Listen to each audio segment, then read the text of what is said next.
قال الله تبارك وتعالى في كتابه الكريم أعوذ بالله من الشيطان اللعين الرجيم بسم الله الرحمن الرحيم لا تتخذوا قوما يؤمنون بالله واليوم الآخر يوادون من حاد الله ورسوله ولو كان آباؤهم وأبناءهم وإخوانهم أو عشيرتهم أولئك كتب الله في قلوبهم الإيمان وأيدهم بروح منه.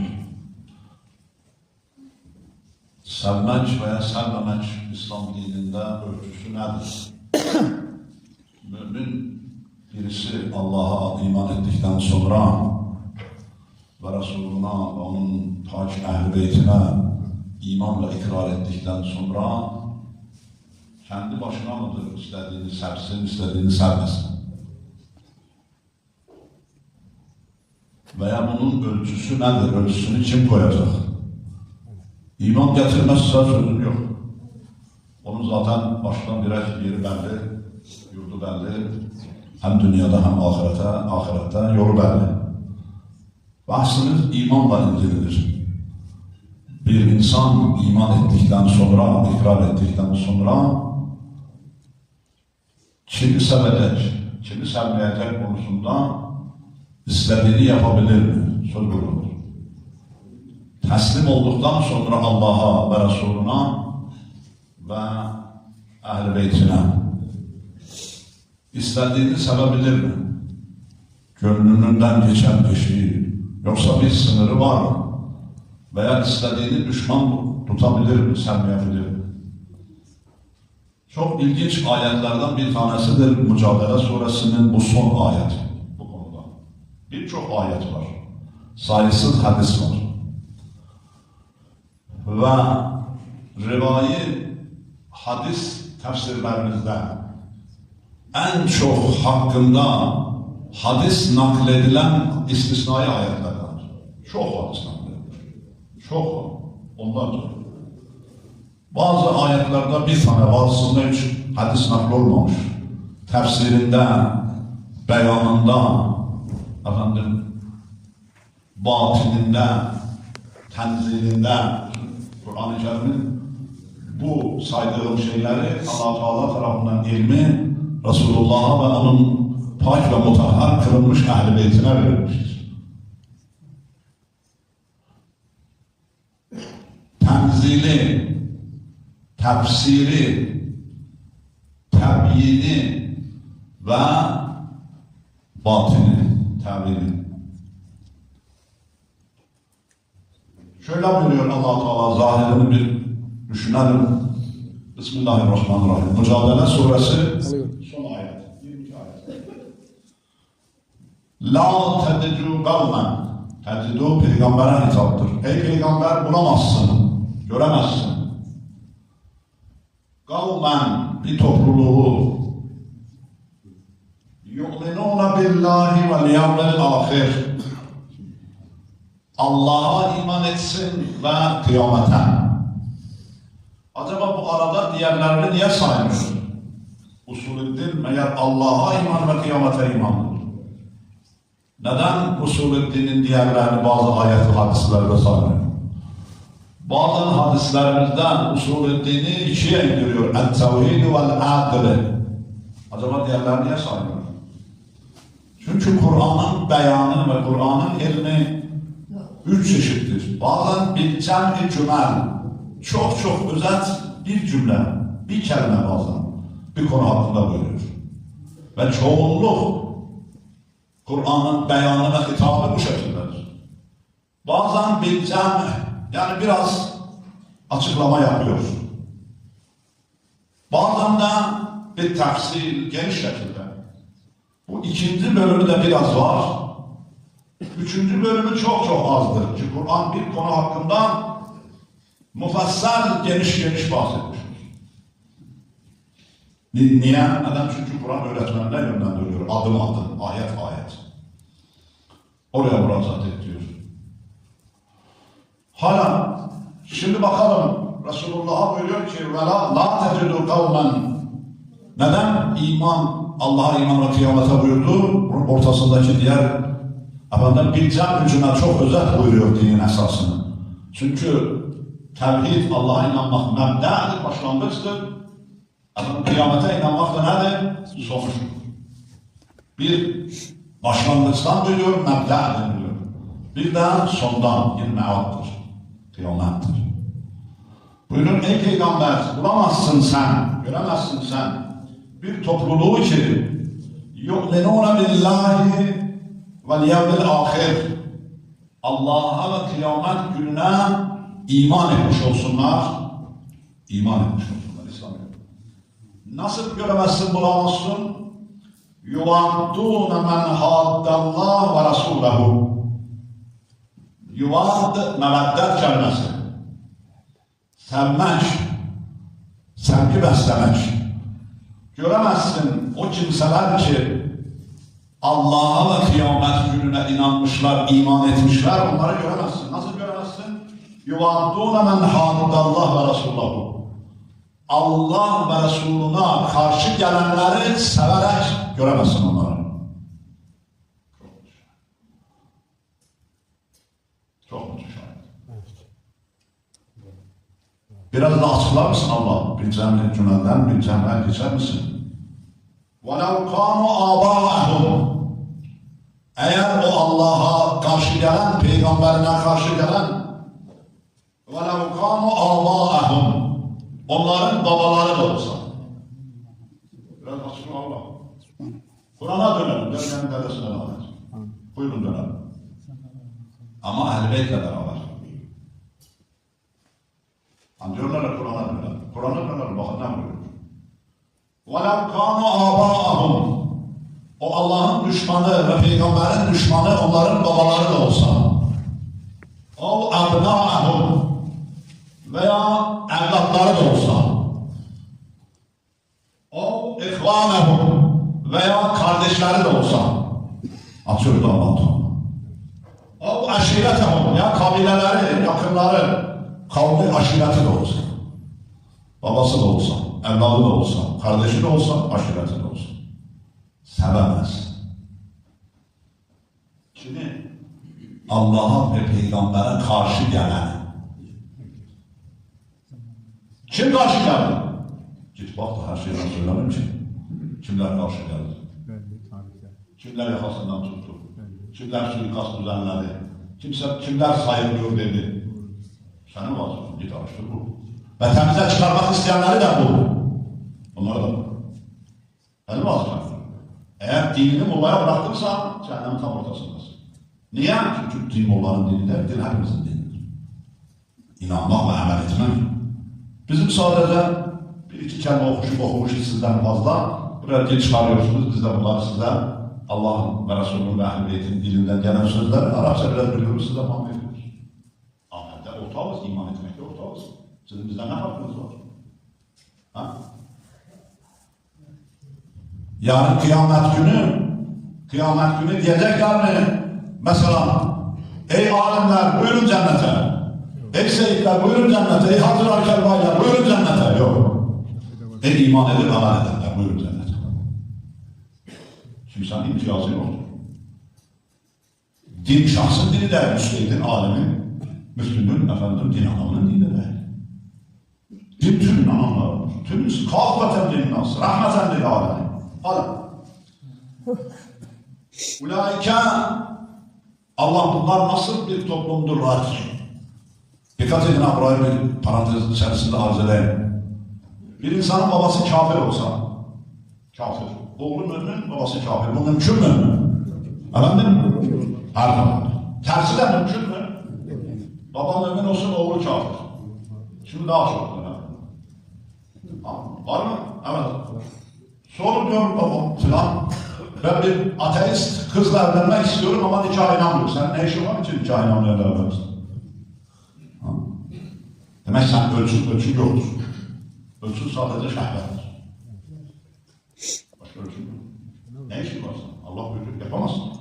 Peki ne yapalım şimdi? Bir taraftan da Allah babalık hakkı bile, kafir bile olsa babalık hakkı koymuş değil mi? Evet. Evet, babam emretti ki oğlum beni al sırtına falan yere götür. Kafir de olsa bunu yapacaksın. O babalık hakkıdır. Ama sevemez. Allah'ın düşmanını, peygamberin ehl-i düşmanını sevemez. Seversen sen de imandan çıkarsın. Bu Allah'ın kesin emridir. Sevmek kabil bir şeydir. Babalıklar, senin onun sürdüğünden dünyaya gelmişsin, o hakkını ödeyeceksin.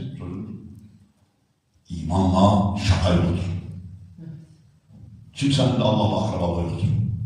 Hiçbir kimse. Tamam. Ulaike keteballahu fi kulubihumul iman. Böyle olan iman sahiplerinden ki göremezsiniz.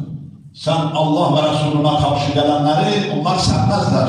Sevgi besleyerek göremezsin. Babaları olsa, evlatları olsa, kardeşler olsa, yakınları olsa. Bunlar kimlerdir? Ulaike ketebe fi kulubihim el iman. Böyle müminler Allah-u Teala'nın kalplerine iman yazdığı kimselerdir. Allah'a emanet. Kalbe iman yazdıktan sonra ne olur? Ve eyyidhum bi ruhin minh. Kalplerine imanı yazmıştır bu şekilde müminlerin Allah-u Teala. Ve eyyidhu ve teyit etmiştir eyyidhum. O müminleri teyit etmiştir. Bir ruhun desteklemiştir. Bir ruhun minh. Katından bir ruhla. Burada iki ayrılacak. Mahsul için ruhul kudüs. Hala ruhul kudüs nedir? Bu da bir kitaplık sözüdür. Şimdi bu da bir kitaplık sözüdür. Ruhul kudüs. Mahsumu destekleyen ruhul kudüs'tür. Tıpkı ayet ve hadislerin sarı beyanı. Müminleri eğer biz öyle müminsek inşallah. Eğer öyle müminsek bizi destekleyenlerdir. Bilen var mı? Biz ki mahsum değiliz. Mahsumu destekleyen buradaki çoktan kalsın. Ruhul kudüs ama bizi takva ve mümin. Evet. Takva. Ruhdan bahsediyorum. Evet. Asıl usulü kahve okuyor. 5 tane ruh. İman ruhudur burada. İman nuru. Her kim Allah peygamber ve ehl-i düşmanı sararsa Allah o nuru alır onu. Kabr zulümatta, karanlıkta. İman ruhudur. Ruhul iman. Tamam. Masumlarda peygamber ve ehl-i diğer peygamberlerden var Kur'an'da işaret. Biz onu ruhul kudüs'la destekledik. Ruhul kudüs'la takviyat eder. Ve eyyidhum bi ruhin minh. Canlılık ruhu değil, maksat ruh değil. Efendim, nane ruhu hiç değil. Ruhul imandır müminlerde. Ve biz ne zaman günah işliyoruz? Bu akıl nuru perdelendiğinde ve ruhul iman bizden uzaklaşır. Hala. Bunları ve yudhilhum cennetin tecri min tahtiha el-enhar halidine fiha. Bunlar için cennet altından nehirler akan halidine fiha ebedi kalacaklar orada.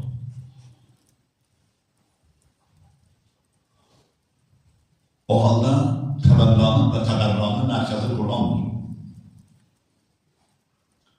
Tersi ne buyuruyor? Tersi Allah Tebarek ve Teala önce teberrandan bahsediyor selavat ayetinden. Hangi surede? Ahzab 56'dan. Buyuruyor, onu okuyorsunuz, selavat diyorsunuz. İnna Allaha ve melâiketehu yusallûne alâ-nebi. Allah ve melekleri selavat gönderiyorlar o peygambere. Allah nasıl selavat gönderir? O melek varlıktır, o da bizim gibi selavat gönderebilir. Allah nasıl selavat gönderir? O da bir kitaplık sözü. İnna Allaha gerçekten, hakikaten Allah, Kur'an'a dönük. Ve melâiketehu, Allah'ın melekleri, huzavlı dönüyor Allah'a bilmem burada. Yusallûne alâ-nebi. O peygambere selavat gönderiyorlar. Allahümme salli ala Muhammed ve ali Muhammed. Ya eyyühellezine amenu. İman şartı geldi ya. İman şartı geldi. İslam iman. Çünkü Allah-u Teala Hucurat Suresi'nin 14. ayette İslam'la imanı ayırdı birbirinden tamamen. İslam başka bir şey, iman başka bir şey. Ya eyyühellezine amenu. Ey iman edenler! Allah ve melekleri selavat göndersin. Ne yapın? sallu aleyhi. Siz de salavat gönderin o peygambere. Allahümme salli ala Muhammed Muhammed Sada salavat gönderelim. Allahümme salli ala Muhammed Muhaccil faracım. Allah'ın hikâda. Yok. Ve sallimu. Selamlar gönderin. Teslimen. Öyle dilde dedikleri salavat. Ondan sonra işimize geleni severim, işimize gelmeni sevmeyelim, peygamberin ehli için, düşmanlarımıza kalbimize yer verin. Yok, teslim. Tamamen teslim olarak. Devamı bu 56. ayette. İnnellezîne yu'zûnallâhe ve rasûlehu la'anahumullâhu fid-dunyâ vel-âkhireh.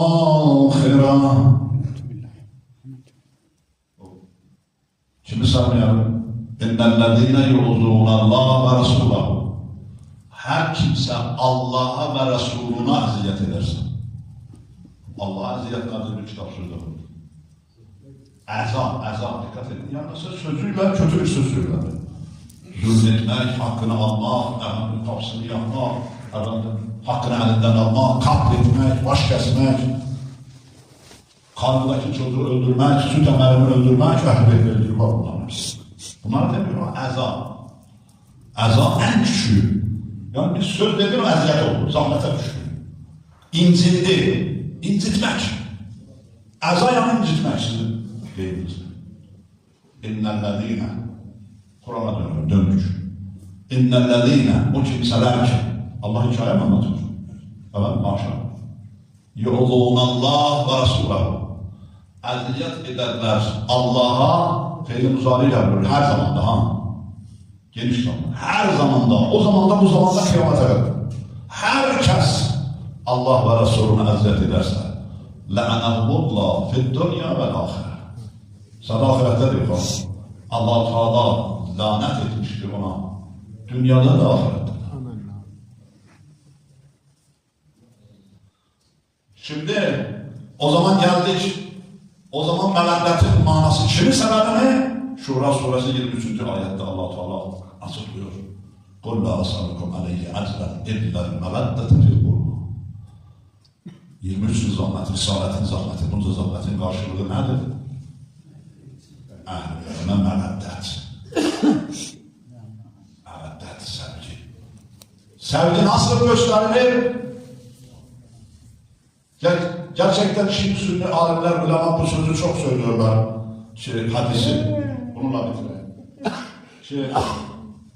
Resulullah sallallahu aleyhi ve sellem Selman'a buyurdu bu hadisi. Suratul İhlas, Sümsül Kur'an. İhlas suresinin Kur'an'daki yeri 1/3'inin sevabıdır. Herkes bir defa İhlas suresini okursa, Kur'an'ın Fatiha'dan sonra 1/3'ini okumuş sevabı alır. İhlas suresinin Kulhuvallah'ın bu kadar önemli ehemmiyeti var Allah yanında. Bütün sureler tamam. Ama Kulhuvallah'ın bu önemli var. 2. Herkes 2 defa okursa Kur'an'ın 3/2'sini yarısını yok. Matematiğin zayıf. 3/2'sini. Yarısı var 1,5. 3/2'sini okumuş sevabı alır. 3 defa okursa Kulhuvallah'ı Kur'an'ın tamamını hatmetmiş sevabı verirler ona. Hani diyorsun ya cuma akşamı ben babamın mezarına gittim. İlla o yalancı hocaları götürüp okutmana gerek yoktur. Orada okurlar. Diyor orada dur. Hadiste var ama. Eğer Allah peygamberinin ehli için birinin mübarek ziyaretlerine eğer ulaşmazsa git babanın kabrine koyalım toprağı. Bazı hadislerde var 7 İnna enzelnah okuyor bize defne ederken. Kadir suresi. Niye? Çünkü Hazretleri var Leylatul Kadir'de. Oku. Bazı hadislerde var bir elhem 11 Kulhuvallah var.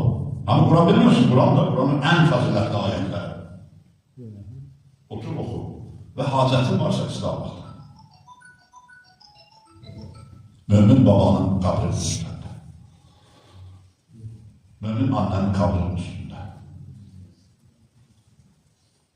Şimdi buraya kadar çok dinlemişsiniz. Ama hadisin devamı var. Peygamber Resulullah buyurdu. İhlas suresinin fazileti budur. Buyurdu ya Ali. Meseluhu fil ummeh mesela suretul İhlas fil Kur'an. Buyurdu ya Ali. Burasını demiyor bana. Demeyenler kıyamet günü biliyor musun? Meyras'ta gezdiğinde Resulullah baktı. Gördü ki bazı insanların insandırlar ama ağızlarına ateşten gem bulmuşlar. Ateşten gem. Gem biliyorsunuz değil mi? Başka ne diyorsunuz? Ağzına takılan adamlar tamamladı da o gem var ya ağzına buyurun hayvanın o ateşten insandır ama gem bulmuşlar ağzına. Ya Resulallah sordu. Cebrail bunlar kimdir? Cebrail arz etti. Allah buyuruyor ki bunlar senin ümmetinin hakikati konuşmayan alimlerdir. Bugün bize geldiler. Necə başlamışsan? Hoşun gelir besleme, yıkın gelir besleme. Hakikati konuşmayan bilenlerdir. Alim sadece İmam Ali Ababalarına değil, bilen. O ki biliyor ama hakikati konuşmuyor. Bunların ağzına gelmez. Niye söylemedin hakikati? Meveddet bu ayette buyurdu, meveddet. Ehl-i beytime meveddetten başka bir şey istemiyorum. O zaman peki Hz. Fatıma-i Zehra hakkında neden Allah Resulü aynı kelimeyi kullandı? Yani eza kelimesini. Bu ayet ki Ahzab suresi kaçıncı ayet idi? 57. İnnellezine yuzûne lanet ayeti. Enteresandır. Allah Resulü aynı kelimeyi kullandı. Buyurdu Fatımetu bez'etun minni men ağlaha fakat azami. O gün şehadet meclisinde Üstad hatırlattı. Bez'e yani bedenin bir parçası.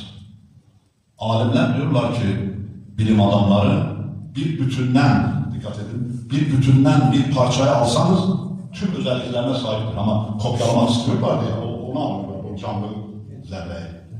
Tamamı özelliklerine sahiptir. Yani ilahi, şer'i, teşri'i, vahiy Allah dışında Resulullah neye sahipse Fatıma-i Zehra da ona sahiptir. Allahümme salli ala Muhammed ve ali Muhammed. Bez'etun minni. Tamam, bu parçalar. Bütünde ne varsa parçada var. Teşri var, yani Kur'an gelecek, yeniden din gelecek, haşa bu yok, bu bitti peygamber. Onun dışında ne varsa. Devamı aynı Allah'ın buyurduğu dille peygamber, canlı Kur'an aynı dille buyuruyor. Buyuruyor ki men azâha fakat azâni. Herkes Fatıma'yı incitse aynı kelimeyi kullanıyor. Ben incitmiştir. Men azâni fakat azallah. Allahu ekber. Allahu ekber. Herkes beni incitse Allah'ı incitmiştir. O şimdi bu. Şiir nakletmiş bu hadise var. Koy Allah'ın ayetinin yanına. Bitirdim. Hangi bölümü söylemiyorlar ateşten vurulacak? Buyurdu ya Ali. Senin insanlık aleminde, ümmetin içerisinde yerin Kur'an'ın içerisinde İhlas suresi gibidir. Allah'a ekber. Yani ya Resulallah ne? Ya Ali herkes seni diliyle sevdiğini söylerse imanın 1/3'ünü kazanmıştır. Yani herkes seni sevdiğini, o dilinle söylediğini kalbine yerleştirirse iman 3'te elde etmiştir. Ya Ali, işte zor buradadır bu üçüncüde. Yani herkes o diliyle söylediği senin sevgini, Ehl-i Beyt'in sevgisini kalbine yerleştirdikten sonra amelinde gösterirse imanın tamamını almıştır. Salavat verir misin? Allahümme salli ala Muhammed ve ali Muhammed. Ama imtihan dünyası her an rotanın çıkması mümkündür. Her an uçurma yuvarlamak mümkündür. Onun için her zaman diyeceksin ehdina sıratal müstakim. Hidayet et Allah, ben doğruluğunda sabit kadem kır. Bugünün alisi, bugünün velisi, bugünün hücceti, Allah'ın velisi, Allah'ın hücceti. Yedullah, uzunullah, seyfullah, Allah'ın kırızı yeryüzünden son Ali olan Hazreti İmam Mehdi, Muhammed ibn Hasan el-Mahdi salavatullah ve sallam. Allahümme salli ala Muhammed ve ali Muhammed. Çünkü Allah Resulü defaat buyurdu, iki emanet bırakıyorum. Kur'an, Kitab-ı ve hizmet-i Ehl-i Beyt. Dün arz ettim bir yerden, sohbette.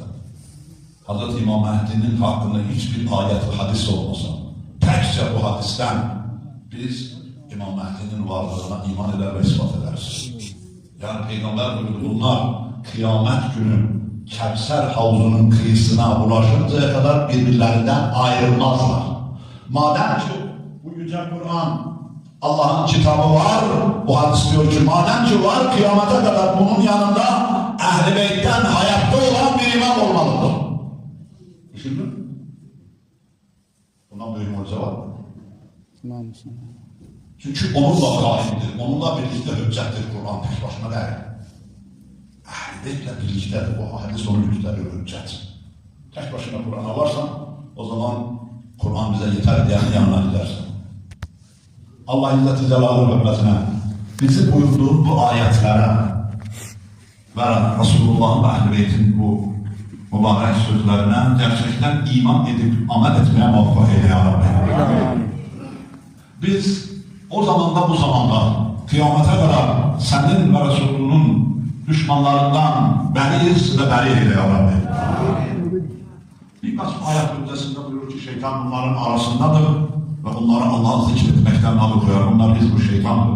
Hizb-ı şeytandan ve şeytanilerden ki Allah'ın Resulü'nün karşısında tağutlardan ve zalimlerinden dünya ve ahiret beriyiz, bizleri beri eyle ya Rabbi. Bizi senin Allah'ın sevdiğini buyurduğun ve Allah Resulü'nün ve Ehl-i Beyt'inin buyurdukları sirmun limen sârakum ve harbun limen hârabekum. Ziyaret-i Aşura'da ve diğer ziyaretler. Ey Ehl-i Beyt, ziyareti camiada. Kim sizinle barışırsa biz onunla barışırız. Kim sizinle savaşmaysa biz onunla savaşırız. İman budur. Biz başka bir derdimiz yok. Allah imam zaman ki bu yeryüzünde senin son ücretidir. O Hazretin zuhuruyla hakikati, tevhidi, adaleti yeryüzünde berkarar edip zalimlerden ve bunların Enes-i Zehra'nın, Cebdinin, Ecdadının, İmam Hüseyin'in ve sahih mazlumların kanını Allah'ı bizlere göster ya Rabbi. Bizi o Hazretin gerçek yalanından ve yaverlerinden ve yardımcılarından karar ver ya Rabbi. İman ruhunu bizden alma ya Rabbi. Son saate, son ana kadar can verdiğimiz anda iman ile bizleri göçmeye, iman ile dünyadan göçmeye muvaffak eyle ya Rabbi. Euzubillahimineşşeytanirracim. Bismillahirrahmanirrahim. Vel asr. İnnel insâne lefî husr. İllellezîne âmenû ve amilussâlihâti ve tevâsav bil hakkı ve tevâsav bis sabr. Sadakallâhu'l-aliyyul